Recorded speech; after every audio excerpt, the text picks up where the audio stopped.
Deep within the Indonesian archipelago, a sleeping giant stirred. Mount Tambora, a towering volcano on the island of Sumbawa, had been silent for centuries, but on April 5, 1815, the mountain awoke with a deafening roar. A series of eruptions began, sending plumes of ash and smoke high into the atmosphere. 5 days later, the fury of Tambora reached its peak. A colossal eruption, unlike anything witnessed in recorded history, ripped through the mountain. The sound was deafening, heard thousands of miles away. Molten rock and ash were ejected into the sky, creating a scene of apocalyptic proportions. The eruption column soared 28 miles high, darkening the sky for days. The immediate vicinity of Tambora was utterly transformed. Pyroclastic flows, rivers of searing hot gas and volcanic debris raced down the slopes at incredible speeds. These deadly avalanches incinerated everything in their path, leaving behind a desolate wasteland. The once fertile land surrounding Tambora was buried under meters of ash and volcanic debris.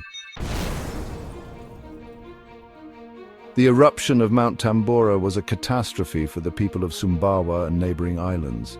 The immediate blast and pyroclastic flows killed thousands instantly. The air was thick with ash, making it difficult to breathe. Buildings collapsed under the weight of falling debris. The once thriving kingdom of Tambora was wiped off the map, its people and culture lost beneath the volcanic onslaught. Those who survived the initial eruption faced a grim fate. Crops were destroyed, water sources contaminated, and famine spread throughout the region. The eruption triggered tsunamis that devastated coastal communities. The air was thick with the smell of sulfur and the cries of those who had lost everything.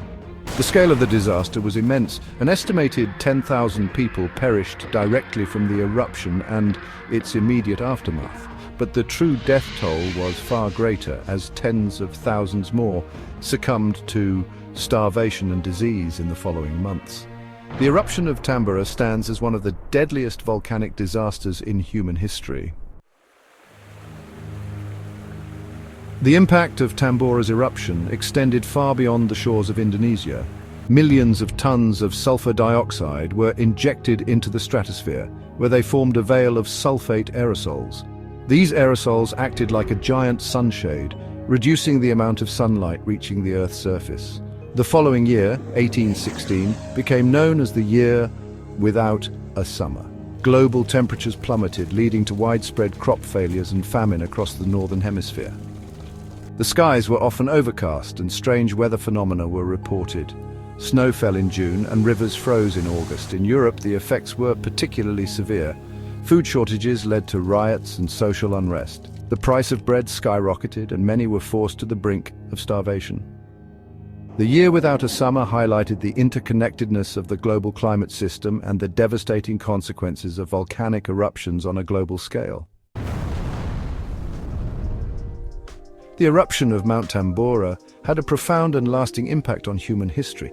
The social and economic upheaval caused by the year without a summer contributed to migrations, political instability, and artistic inspiration.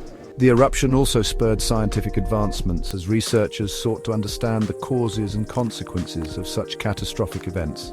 In the realm of art and literature, the eruption's influence can be seen in the works of Mary Shelley's Frankenstein, written during the dreary summer of 1816.